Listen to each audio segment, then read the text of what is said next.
welcome to Solosaurus, a podcast about one-player board and card games. My name is Brandon Waite, and this is episode 34. And you can probably tell right away there's something a little bit different about this episode. Normally, what we do for this show is Carter Mackey and I come together and we do a review of a solo game together. Well, things are a little bit different this week. Carter's been busy, he's been on a camping trip, and we are both gearing up to go out to Nashville, Tennessee to go see the Adventure Zone live at the Ryman Auditorium, which we are both extremely excited about. But that means that our chances to review a game for this episode were a little bit rushed, so we decided to put that off a little bit. So, this week we're going to be doing a top 10 list, well at least I'm going to be doing a top 10 list, that was chosen by you, our listeners. I made a post on Facebook about what kind of top 10 list you would most like to hear about, and you all chose fan-made solo variants. And so that's what this list is going to be. Not official solo modes that come in a box, but games that don't normally play solo maybe, or at least have a variant that I think is better that is posted on Board Game Geek by people who are really passionate about the game. So that's what this episode is going to be. So no news this time, none of the usual stuff, just me talking about my top 10 fan-made variants. And then that means that normally we do episodes every 2 weeks. We're going to have another new episode next week to make up for the fact that this isn't one of our normal ones. So next week, join us and we'll review Azul, which is actually a variant that I think is pretty interesting. It's not a solo mode out of the box. But for this time, we're just going to do the top 10. And before we get started with the list, just a couple of caveats. I have to say, there are so many really great looking solo variants out on Board Game Geek, and I just haven't had time to play them all. You know, for this show, we sometimes get review copies of games, but nobody's going to send us a review copy of a game that doesn't have a solo mode built into the game. No publisher wants to send you a game so that you can review a fan-made solo variant, right? And I don't blame them for that, absolutely not. But that just means that I don't have access to as many games as I would like to try the solo variants for, because I need to buy them with my own money, and I have kids, so I don't have money. So that means there are a number of solo variants that I wish I could have played before I made this list. And I'll probably redo this list again at some point, because I know this is something that all of you are really interested in. So don't worry about that. It will be updated again at some point. So I really wish I could have had a chance to play, for instance, the Clans of Caledonia solo variant that's created by a fan on BGG. It has an official solo mode in the box, but I've heard that this fan variant, which includes an automa, is even better. I would love to play that at some point. I would love to check out the variant that's available for Brass Birmingham. That game looks so cool, and I would love a chance to try to play it solo, but yeah, I just haven't picked that one up yet, and I know I need to give it a shot, but I just haven't had a chance to at this point. And I've really heard great things about the variant for Great Western Trail from Alexander Pfister, but again, I just haven't gotten around to that yet. Interested in all of those and dozens more, but they're just not going to make it onto this list. So if a game is missing from this list, it doesn't mean it's bad. It just might mean that I've not played it. So if you have a question about maybe why a particular game didn't make the list, feel free to hit me up on Facebook or shoot us an email at solosauruspodcast@gmail.com. I can let you know if maybe I just haven't had a chance to play it yet, or if I just really didn't like a variant and that's what kept it off the list. So feel free to send me a message about that and we could talk about it a little bit more. But I think that's enough front matter. Let's just get into the list itself. My number 10 fan-made solo variant is for Space Base. This comes from BGG user Carielis, I think is how you spell it. I'll try to include links to all these variants in the description of this episode so you can check them out for themselves. But I love Space Base. It's a game from AEG that came out this last year that everybody just got excited about as soon as it came out. And if you look at the box, in my opinion, it doesn't look that enticing. It has some really goofy, kind of cartoony artwork on the outside that didn't really draw me in. But after watching a couple of reviews of it, I noticed it's sort of like Catan or Machi Koro Plus, I guess. It's a very simple game where you roll dice on your turn. The number on those dice is going to correspond to the numbers of different spaceships that you have out on a board in front of you, and that's going to give you money or income or something like that that allows you to buy more cards to better your space base, to get better ships down on your board, to give you better resources every time these dice are rolled. You buy one of those cards, and then it's the next player's turn if you're playing a multiplayer game. And the game just continues like that until somebody gets 40 victory points.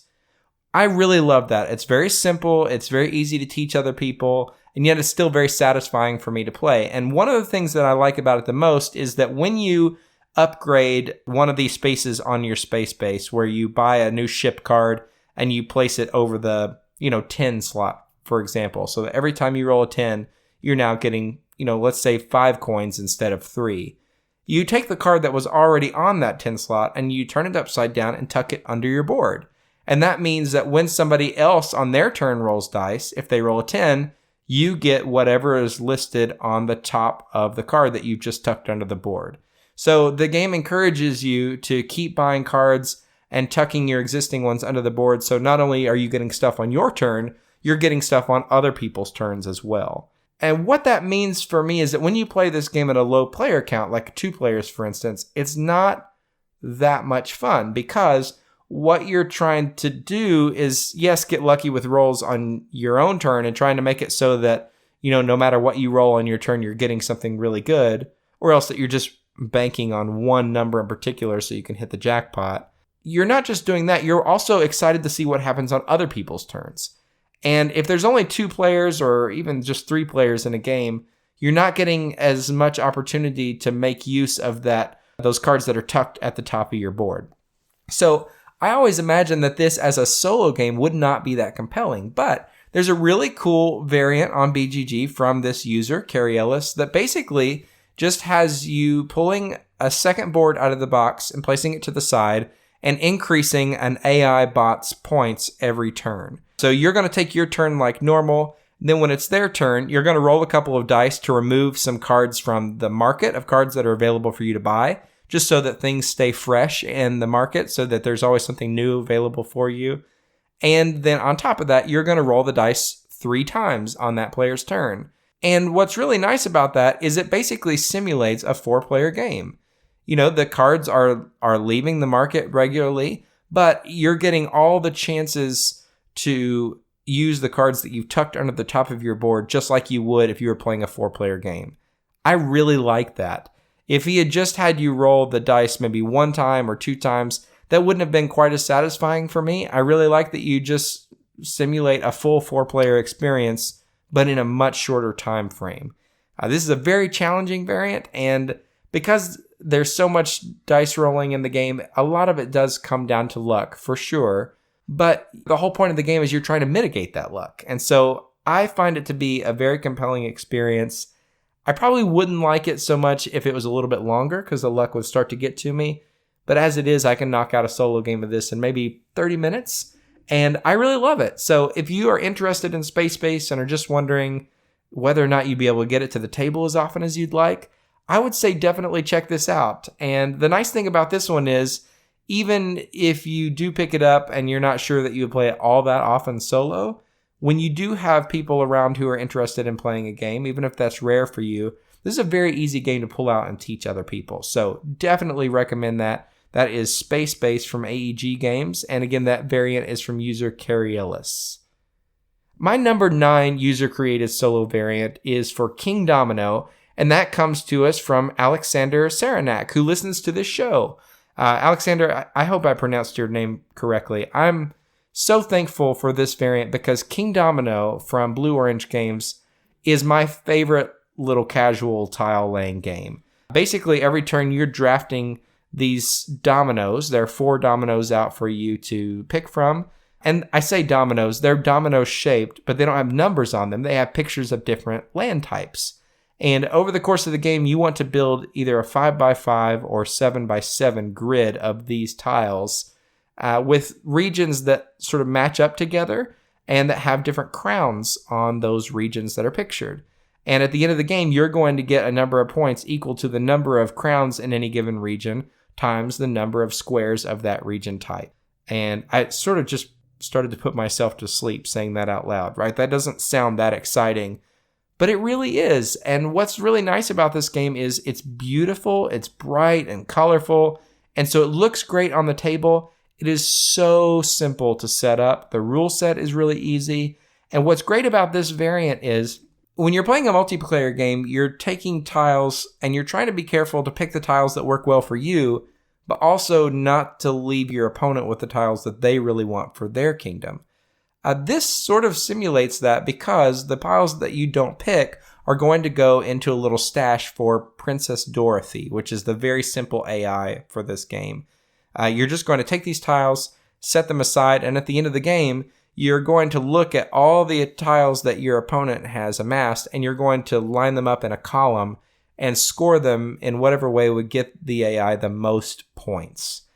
And that's very simple, right? It's very easy to run because you're not really doing anything for them until the end of the game, which is super nice.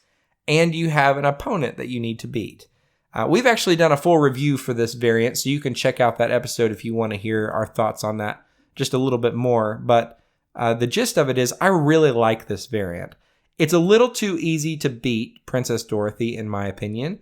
And the rules only allow for a 5x5 grid, but I found that it's very easy to play this as a 7x7 grid, which is very cool. It's actually a little bit more challenging that way, and I really like that. And it also doubles as kind of a beat your own score type system. So yes, you do have an AI to beat, but it's a little bit easy. And the nice thing is, though, you can keep track of your scores and beat your own. And normally beat your own score is not really my thing. I prefer to play against an AI, but one of the weird things about user-created variants is I do tend to like beat your own score a little bit more when I'm working with user-created material. Sometimes user-created AIs are a little bit overwrought to me, and so I like the simple nature of just being able to sit down and play a game that I love and, bang it out in 15, 20 minutes. And that's what this game does. Love, love, love King Domino. And if you haven't tried this variant from Alexander, it's totally worth a try. Thank you, Alexander, so much for contributing this to the community. That's King Domino from Blue Orange Games. My number 8 favorite fan-made solo variant is for the Castles of Burgundy from Ravensburger and Aaliyah Games, and from designer Stefan Feld. So I'm not sure how much this comes through in the show, but I love Stefan Feld games. Not all of them. I do tend to prefer his older titles to his new ones. But I have, I think, maybe 5 or 6 of his games, really enjoy them. And the thing is, Carter and the rest of the friends that I play games with on very rare occasion, they don't really care for his stuff at all. It's too dry for them, it's too themeless. And personally, I just think the mechanics for his games are lovely. They're usually simple rule sets, but with some really interesting decisions and some great use of dice and card drafting in his games. Love his designs. The Castles of Burgundy is one of my favorites. Not my favorite of his, but one of, and one that I almost never get to the table for a multiplayer game. And so I was really pleased to find a couple of years ago that there is a beat your own score variant. Actually, there are several variants available for this game, including an official solo variant now, which I have not yet had a chance to play. But there's several variants out there that are actually really simple to use, and that's why I prefer this one to some of the others. There are variants out there for this game that use a fully fleshed solo AI that makes more interesting choices. But I prefer this one because what you're doing is, in Castles of Burgundy, you're rolling a couple of dice and using the numbers on those dice to draft tiles and to place those tiles into a kingdom. And you'll score points based on how you fill up the different tiles of different terrain types in your kingdom, and being able to get certain combinations that work really well together and that sort of thing. And the tension in that game, in a multiplayer game, comes from whether or not you're going to be able to get the tiles that you want before your opponent does, and how you're going to be able to focus what you want to do, right? Because Stefan Feld tends to make point salad games where you can get points from all kinds of different places. And so if you don't come up with sort of a narrower strategy, you're not going to do that well. You need to find some kind of balance between using what you roll on these dice and just going with the flow, using whatever you've got there, and also taking time to build up the resources you need to mitigate those dice. And I love that this game allows for that. And that means that the way that the solo AI can work is very simple. On your turn, you're just going to roll a couple of extra dice for the AI player, who's not really somebody you're trying to beat, just somebody who removes resources and tiles from the board. And those numbers are going to tell you which tiles need to be removed from which spots on the board so that the things that you're going after are slowly depleted. Then you go ahead and put them on a blank player board for that player, and you try to fill up the different regions on the board as quickly as you can, because there are bonuses available to players for filling up their regions the fastest.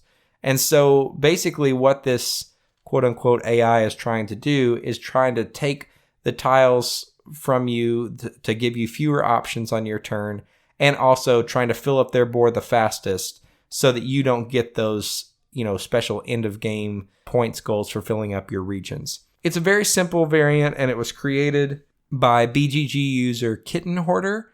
I think it's called Castles of Solitude, and it has maybe a paragraph of rules, if that. And that's what I really like about this game. It makes it very easy to pull out and get to the table quickly and play one of my favorite Stefan Feld games. So if you're looking for a nice, relaxing, beat your own score take on Castles of Burgundy, I really think this is a fun one because it has very little rules overhead and still retains a lot of the core fun that is Castles of Burgundy, because it's always been kind of a multiplayer solo game anyway, just with that tension that comes from, is this player going to take the tile that I need, or are they going to fill up their map before me? So I really like that, and it's just a fun way to play the game. So if you haven't tried that out yet, check out the Castles of Solitude variant on BGG for Castles of Burgundy. My number 7 favorite solo game is from, I think Renegade Games is the one who publishes it now.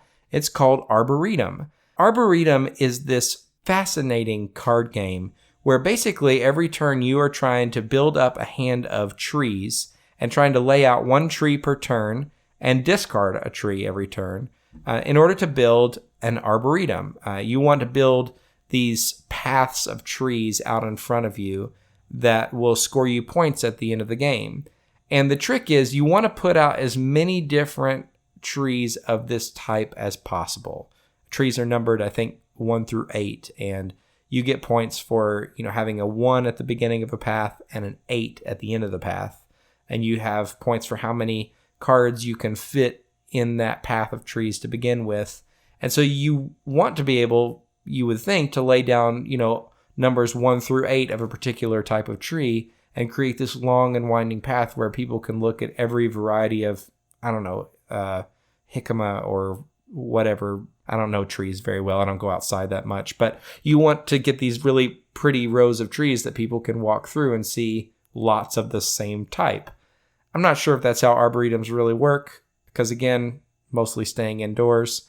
But it makes for a really interesting puzzle, because when you're playing multiplayer, you want to make those paths that are sequential numbers and that begin with the 1 and end with the 8, right? But you don't get a chance to score those paths that you've created unless you also have trees in your hand of that same type.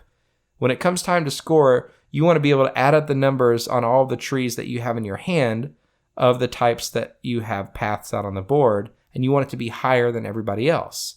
If it's not higher than everybody else, then you don't get to score that path that you worked so hard to create. So there is just this delicious tension in a multiplayer game of I really want to lay this down on the path and score more points, but I need to keep it in my hand, because if I don't keep enough high numbers in my hand of this type, I'm just not going to be able to score it at all. Oh, it's so good. It's such a brilliant little card game. One of the meatiest games in small packages that I've ever played. And the people that I played it with really like it, but it is a little bit more abstract, and so it's not for everybody. And it's a real brain burner for a game that's such a small package. And so I have had mixed results with my friends on this one. Actually, it goes over better with the Euro gamers than with the card game people. But if that's the sort of game that sounds interesting to you and you're not sure you'd be able to get it to the table very often, there's a very cool solo variant for this from Ricky Royal, the designer of Renegade and who runs the Box of Delights YouTube channel, who does just marvelous videos on solo gaming. One of my favorite content creators for solo games, period.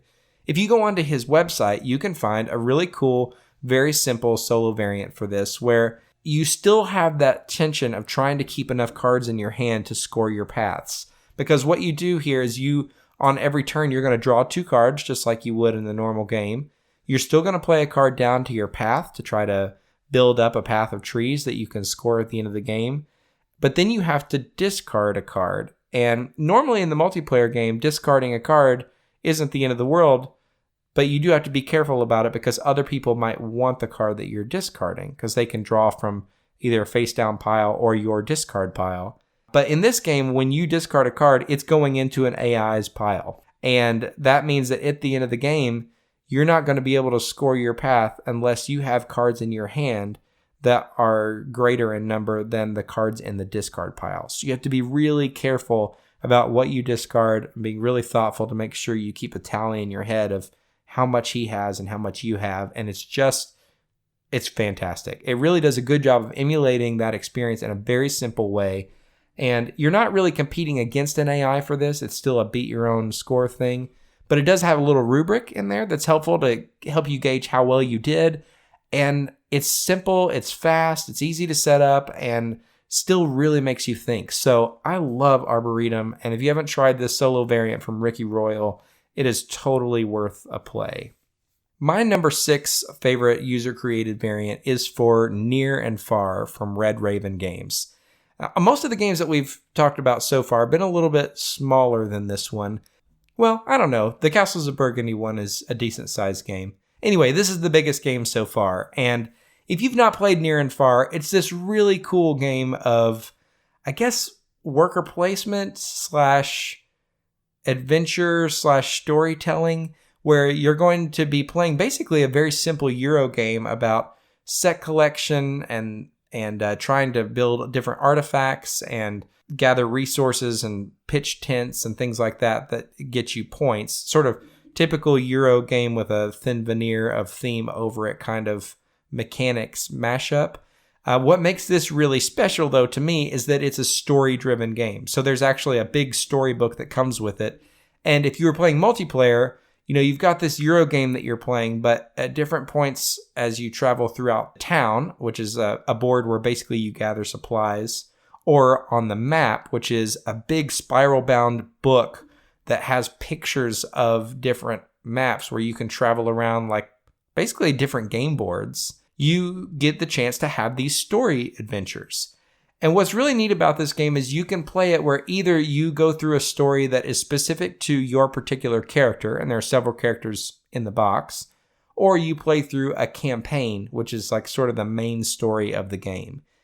What that means is that there's a lot of story in this game for people who are willing to play multiple sessions with the same group of people. You get to explore 3 or 4 games worth of story for every character in this game, plus this big 12-game arc that takes you through the main campaign. That's such a cool idea, and the story in this and the world in this is so cool and compelling, but getting together a group of people for campaign games is hard. I know that campaign games are really cool and they're sort of all the rage right now. So are legacy games, right? And there are lots of really great things about them. But if you have a hard time getting a game group together anyway, then campaign games are a really hard sell for people who are in that position. What's really neat about this is that one user on BGG, Themistocles Dakonalis, I think is how you pronounce it. I will include a link to this variant in the show notes, so don't worry about trying to spell that. He has created this brilliant card-driven solo variant where every round the AI player, and you're actually playing against an automa in this one, is going to take a turn before you, and all you have to do is draw a card from the top of the deck, and on the first turn, you're going to complete the top portion of this card because it's divided in 2 halves. And on the second turn for the AI, you're going to complete the bottom. And then for the third turn, back to the top again. And you're going to alternate like that every turn. And what's really nice about that system is, yes, it's just a simple flip a card system, so you can't really do that much to prepare for what's coming next or to anticipate your opponent's moves, right? But it alternates the AI's actions between taking actions in the town on odd-numbered turns and taking actions out on the adventure board for even-numbered turns. It's such a cool idea because it does a good job of replicating how players have to do a little bit of both of those things in the game. And what's really nice is, you can't really anticipate what your opponent's doing. But unlike other games with worker placement, you're not just out of luck if the AI card comes up and it blocks a space you wanted to go to. Because in Near and Far, you have the ability to duel people who are at the different spaces that you want to visit. And so if that happens and the AI blocks you can duel them just like you could in a multiplayer game. And that is a simple thing, but it makes this whole game feel playable for the solo player. It's compatible with the expansion. It's compatible with all the modes of the game. That means you can sit down with this very simple variant and you can actually play through all the different campaigns, both for the character and for the main campaign of the game as a solo player. And that's so cool. And you're still competing against this AI, trying to beat somebody. It's very compelling. What's even cooler about this is normally you would have to print out different cards for these AI actions, which is a little bit annoying. I don't like to do that personally.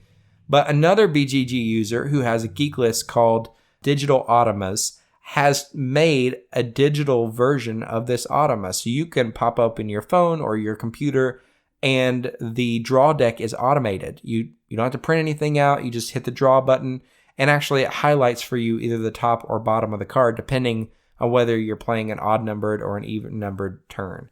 It is so cool. I really enjoy this variant quite a bit because I love Near and Far and I really was nervous I wouldn't be able to play it to its full potential. But now I can. This is one of those variants that feels like it really unlocks something in here that I would not have been able to access on my own. So very, very cool variant. And I'll make sure to include a link not only to this variant, but also to that Digital Automas geek list, as well as a couple of other geek lists that would be helpful. There's the Digital Automas list. There's also another one called Automas for Solo Play, which is fantastic.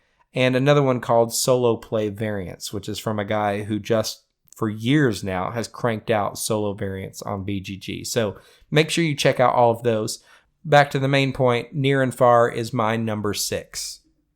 My number 5 favorite user-created solo variant is for Reef from Next Move Games. I love Reef. If you've not played it yet, it's this very simple game where every turn you are trying to draft one of 4 cards that's out and available for you to look at that gives you access to sort of a pattern that you're trying to complete on this little small grid board in front of you where you're putting down different colored coral pieces. You want to put down different patterns to score yourself points.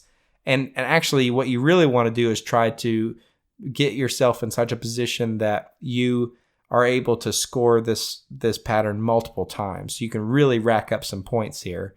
So the top half of these cards has a pattern you're trying to complete for points, and the bottom half has different colored pieces, like plastic coral reef pieces that you actually add to your board. And one of the neat things about this game is that the colors of the pieces for the patterns you're trying to complete on the top half are different than the colored pieces that you get on the bottom half. So you can't just draw a really good card that gives you exactly the pieces you need to complete your pattern. You have to think just a little bit ahead. And I really like that. It's a very simple game that has a super simple rule set, but feels meaty when you play it, like a meatier family weight game. And there is a very, very simple solo variant available for this on Board Game Geek, where you are basically just trying to beat your own score. You're going to roll 2d4 on your turn, different colors, and those dice are going to tell you which colored piece gets removed from the round that turn for the AI. I say AI, you're not competing against anybody, but there has to be some way to remove different resources from the game. So it removes one colored piece and it removes one of the cards that's available to you. That's it. It's super, super simple. And if you already know the base rules for Reef, this is an easy one to play. And again, this is a beat your own score variant, and that's not normally something I like very much, but the rules overhead for this is so simple, and the core rules for Reef is so compelling that I just really enjoy playing this. I've found myself enjoying it time and time again, and I think you will too if you like Reef, or if you aren't sure about Reef, but you think it might be something you like, and you think maybe you could get it to the table every now and then with family. This is a great choice for that. The folks in my family are not gamers at all, but I played this game with my mom. I played this with both of my brothers. They all really enjoyed it. I mean, it's not their favorite game ever, but they had fun with it. We had a good time. But I can also sit down with it in an evening, knock out a game in 15, 20 minutes, and just have a really good, I think, thinkier time than you would think with this particular game. So many thanks to BGG user Ryusuke, I think is how you say his name, for this particular variant. It's very simple, but very solid and fun, and I really enjoyed it. So if you haven't yet, try out this solo variant for Reef from Next Move Games. My number 4 favorite fan-made variant for a game that I really like to play multiplayer is another Next Move game called Azul. And if you have been part of the board game hobby in the last year, you've almost certainly heard about Azul. This game has sold an unbelievable number of copies, and it's not a thematic game. You know, it's a very simple game where you are drafting these different chunky resin tiles to build like a wall, like a Portuguese style tile wall. And if you try to push the theme any further than that, you're just going to be disappointed. There's not much of it here. You just draft a couple of tiles, put the tiles that you don't pick from that particular little drink coaster, which they call a depot, into the middle of the table. And then you put your tiles on your personal player board. And what you're trying to do is get either 1, 2, 3, 4, or 5 of this same pattern of tile on your board. And once you've filled up that row, completed that number, you get to shift one of those tiles over into another section of the board to score them points. And that sounds boring, just me explaining it, right? I feel sleepy just saying this out loud. But the experience of playing this is really fun because how you score this game is really interesting. When you shift one of those tiles over to that section where you score points, you're going to get 1 point for that particular tile, but you're also going to get 1 point for every tile that is right next to it, horizontally and vertically. And so if you play your cards right, or your tiles right in this case, you can really rack up some points by just making sure that you get a lot of the same tiles in the same row or column. And it's a very cool little puzzle to solve based around basically just a very simple drafting mechanic. It's a fun game with a lot of tension when you play multiplayer, but not, overly thinky. Has some good crunch to it, but it's not a heavy Euro, right? It's just a simple kind of family weight game. But it's also solo friendly, and it's solo friendly not out of the box, but because of another variant created by Ricky Royal, the guy from the Box of Delights channel. If you haven't realized this yet, I'm a big Ricky Royal fan. I think he's a fantastic human being. I've never met him in real life, but he certainly comes across that way. And he's contributed a great deal to the solo gaming hobby. And he has a variant for this that is very simple. Basically, you're just going to take 5 of these little drink coaster depots where you store tiles to draft from during the game. And on your turn, you're going to draft like normal. And on the AI's turn, you're basically going to have them pick the biggest chunk of tiles available still. And if there's a tie, you pick the leftmost depot. And that sounds very simple, but what's great about that is you have to think ahead about how you can manipulate the tiles that are left so that the AI isn't taking the ones that you want. And sometimes you're not going to be able to do that, but most of the time you can with just a little bit of planning. And I really like that. It does a good job of helping you to think through what your opponent would do on their turn in a way that simulates a multiplayer kind of experience. So very neat, very simple. Maybe a paragraph worth of rules for this thing. It's fantastically simple and short, and it creates a very fun, again, beat your own score kind of variant where you're trying to get higher than 85 points. And I've just had a lot of fun with it. There are other variants available for this on BGG, and I've heard that some people like another one that's posted on BGG just a little bit better than this one. I haven't played that one yet. I can say as somebody who's played this particular variant, it's great. I'm very happy to have Azul in my collection, not only because it's a great family weight game that I can play with other people on those rare occasions when I might be able to, but for me, it's a very satisfying solo experience and one I really enjoy a lot, and one that I've revisited a lot more than I thought I would. So if you haven't yet, check out the solo variant for Azul from Ricky Royal from Box of Delights. My number 3 favorite fan-made variant is for Zolkin from BGG user Cherey, Cherey, and this is a very cool variant for a couple of reasons. I've never done a top 10, overall games list for me, one that includes multiplayer and solo games. If I did, folks, Zolkin would be in probably my top 3. I love this game so much. If you're not familiar with Zolkin, It came out in 2012, I believe, and it's this basically worker placement Euro game with very little theme, right? Where you're ostensibly trying to build up these different resource pools to build buildings and monuments and gain favor with these different gods and manipulate the Mayan calendar, okay? Yeah, that's fine. If you really want to look for the theme, I suppose it's there.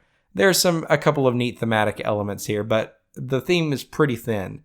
What gets me here are the mechanics. This game is so interesting because on your turn, you can either place down workers and not get any kind of reward for placing them down, or you can pick up workers. And that choice is really key. You can never do both in one turn unless you have an expansion that lets you have a special power that lets you do both. But you can either place down or pick up workers. And you're placing them down on these series of interlocking gears that make up the board. And at the end of every turn, those gears are going to rotate and your workers are going to move along their different tracks associated with these different cities, these different Mayan cities. And the longer you leave them on these gears and let them rotate along the board, which is, turns and turns worth of time, the better the reward is going to be when you take them off. And so it's this wonderful balancing act of trying to figure out when to place workers down, how long to leave them there, when to pick them up. And you can't just let workers ride their way around these gears for as long as you'd like to get the most reward for them. Sometimes you really need to just pick them up early so you can get, a little bit of corn to feed your people. There's so much about this that doesn't seem like a game that I would like. I hate feed your people mechanics. I hate set collection mechanics, which is how you build buildings in this game. I really am not over games with no theme, but I'm extra critical of them these days. And yet, even so, this game is so compelling for me. That central puzzle of the rotating gears and placing down versus picking up workers, I love it so much. Carter does not love it. He does not like how much it hurts his brain and doesn't feel like he's good at it. And to be fair, folks, Carter is way better at it than he gives himself credit for. When we play multiplayer games, there's almost no chance that I'm going to win. Carter pretty much thoroughly beats me every time. But he doesn't feel confident as a person playing this game. And most of my friends don't. And that's why I don't get this to the table nearly as often as I would like to. Thankfully, this solo variant allows me to get it to the table more often. And it does a pretty good job of recreating the multiplayer experience. When you're playing with fewer than 4 players in this game, you have to put out sort of extra worker tokens on the board to clog up these gears with dummy workers that just sit there and take up space and make your actions more expensive. It's a pretty easy way to make the game scale. It's not totally satisfying, but it works. This game uses that same mechanism, or this variant, I should say, uses that same mechanism for gumming up the gears, but it also does this really good job of handling the temple tracks in the game. When you're playing this game multiplayer, you want to go up these 3 different temple tracks trying to earn the favor of the gods. And if you do, you'll be able to get resources at 2 different points in the game for how far up these tracks you are, or you'll be able to get points. And that's one of the core tensions in this game, is trying really hard to move up that track. And this does a really good job of managing that because the AI pieces start out sort of bumped up the track a couple of steps. And you don't get the resources on there or don't get to score points at all unless you're ahead of them. And that's pretty neat. What's even cooler than that is this game also has these different technologies that you can get in the course of the game that make you get, more corn when you take a get a corn action. Those maybe wouldn't be as attractive in a solo player experience, but this game makes them more attractive because as soon as you take one of those first tier technologies, you get to bump those dummy workers on the temple track down a space. So the more technologies you take, the easier it is to beat them on the temple track. That is such a cool idea to me, and one that I really like. What's also really neat about this variant is it has both an AI automa kind of a system, kind of a player for you to play against, or just to beat your own score mechanic. I find the automa variant to be way too involved. There are too many pages of rules to work an automa, and it doesn't work that well for me. I like the beat your own score variant because I'm not going to play this that often anyway. And I prefer the satisfying experience of just playing with the gears and trying to find something that works more than actually beating an opponent. But either way you play, I think you're going to have a really satisfying experience. Tzolk'in is such a good Euro game from Czech Games Edition, and Daniel Tascini, who's now famous for games like Grand Austria Hotel and Voyages of Marco Polo and others. If you have not tried this, check it out. Such a good game and a cool solo variant for this one as well. That is Tzolk'in, the Mayan calendar. My number 2 favorite fan-made variant is actually for Mansions of Madness from Fantasy Flight Games.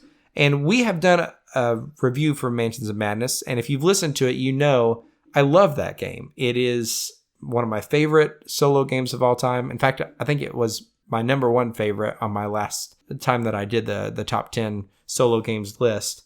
It's so good, and it's solo playable out of the box.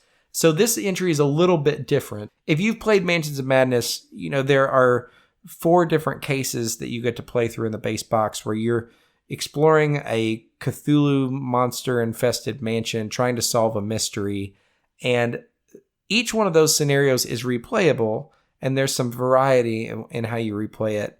But most of the major story beats are the same. So there's a lot of the excitement that's lost in the replay. And so one of the major criticisms of this game is it costs like $80 and you've only got 4 scenarios that you can play in the base box, right? That's not terribly satisfying. What's so cool to me is that a group of fans have created the Valkyrie project on Board Game Geek.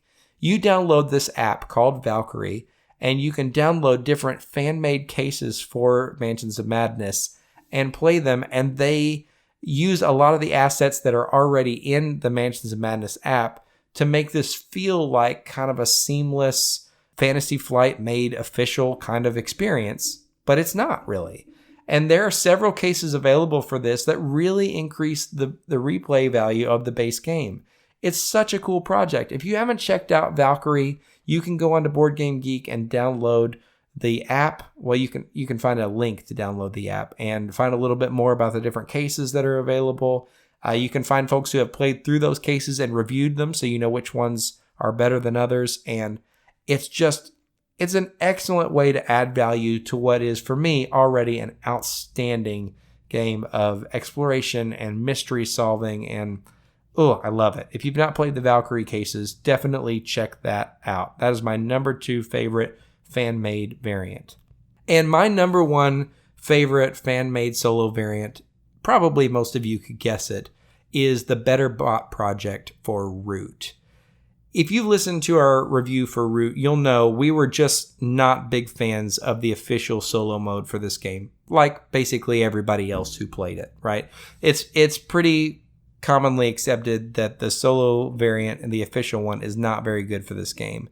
And so a couple of people on Board Game Geek, in Conmon is the one who leads the charge. He created this system for being able to use not only the Marquise de Cat, who is the only person you can play against in the official solo mode, but made AI variants for most of the other races that are in this game, or the different factions that are in this game. That increases the replayability of this so much. And it does a good job of honoring the different things that make each of those factions really powerful. It makes them fun to play against. It's easily scalable so that you can play against just one opponent if you want to, or you can play against 2 or 3 more if you prefer that. I know that several people listened to our review for this and they just weren't really in agreement about how good this variant is, or at least didn't think it was worth picking up just for solo play alone. I disagree. I love the multiplayer experience for this game, and I thoroughly enjoy it. And whenever I can, I do play it multiplayer. But I think the Better Bot project provides such a solid, compelling experience for Root. And if you've not played Root, it's a fascinating game at its core. Its core rule set is so interesting because you're playing one of these forest woodland creature factions that is so different from the other ones in the game. And you're trying to do wildly different things from the people around you, from, controlling different areas on the board, trying to create networks of resources so you can build lots of things for the Marquise de Cat, or you're playing a programming game if you're playing the Eerie, or you're just wandering around doing these Zelda-like quests if you're the Vagabond. Every faction feels so different that the fact that it has this very small, tight set of rules that's core to all the factions, and that gets fleshed out by the different asymmetry in the other factions feels so good to me. The BetterBot project really brings that out in a way that the base game does not. What's so cool about this is one of those rare instances where somebody makes a fan-made variant for a game and it actually gets picked up by the publisher. Leader Games recognize just how good this variant is and how much better it is than the one that's in the Riverfolk expansion box. And now it's going to be an official part of the game when the new expansion for this game comes out. So cool. If you have Root and you've not yet tried this project, you definitely need to check it out. If you are unsure about Root and you're not sure if it would make a good solo experience or not, listen to our full review. Hopefully that'll give you a better idea of whether this would be a good fit for you. For me, it's definitely worth it for solo, even if that's the only way you ever get to play it, or if you just play it a handful of times with other people. I mean, the best way to play it is for sure the multiplayer game. But for me, the solo experience because of this project is so compelling that I recommend it anyway. And so that's why it is my number one favorite fan-created solo variant. And that's the end of this list, folks. I know, again, that there are lots of other good variants out there, ones that I really want to play. One I forgot to mention earlier that looks really cool is a new listener-created variant for Tyrants of the Underdark, which sounds fantastic. The rule set for it looks great. I would love to check that out at some point, but I just haven't gotten around to all of them that I'd like to. For now, these are the 10 variants that I enjoy playing the most. So take it with a grain of salt, as always, but these are the ones that make me happy, and I think you should give them a try. And that's all for this episode. Again, we're going to have another new episode next week where we're going to be reviewing Azul, which I talked about a little bit on this list. So come back if you want to check out the full review for that. Also, if you are looking for other podcasts about board games and you're not sure where to look, you should know that this podcast is a member of the Dice Tower Network. There are so many great shows about board games from all different angles, all the different perspectives you can imagine in this network. So you could go to dicetower.com to learn about other shows, to find another show about board games that you'll probably love. Go on there and check out the other shows in that network. You can also follow us on Facebook and Instagram if you haven't already. It's a good way to keep up with us and what we're doing and check out pictures of games we're playing and all that. So definitely check us out on there. Write us a review on iTunes, recommend us to your friends, share about us on Facebook, do all that great stuff. Reach out to us via email if you'd like. You can email us at solosauruspodcast@gmail.com. And if you're on Board Game Geek and you would like a micro badge for the Solosaurus show, just send me a message. I'm happy to spot you the Geek Gold for that so you can get one to show your love and support for the show. I've already done that for a bunch of other people, and I'm happy to do it for you too. One last thing. We are, like I said, going to be in Nashville this Friday, and that means like the day that this posts, we are going to be in Nashville at the Adventure Zone show in the Ryman Auditorium. If you're going to be at that show, because I know we do have some listeners in Nashville, and you'd like to say hello, shoot me a message or something on Facebook, and I'd be happy to say hello to you while we're there. It'd be great to meet some of you in person. Otherwise, until next time, my name is Brandon Waite, Carter Mackey's not here, and this is Solosaurus.